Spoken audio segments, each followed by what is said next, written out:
А ситуация как, как была острой, так и остается. А острые, извините, острые текущие финансовые проблемы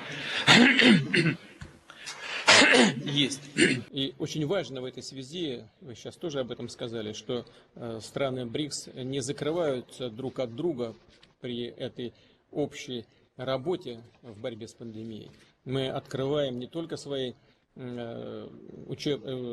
научные заведения, свои границы для специалистов, но и открыты для продвижения вакцины, открыты для работы в сфере производства и обмена лекарственными препаратами по борьбе с пандемией. Конечно, безусловно, я думаю, коллеги со мной согласятся, мы поддерживаем и ваше предложение провести симпозиум по традиционной медицине. Чрезвычайно важно, мне кажется, особенно в современных условиях. А ситуация как была острой, так и остается.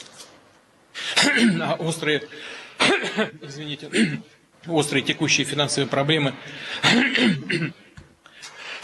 есть.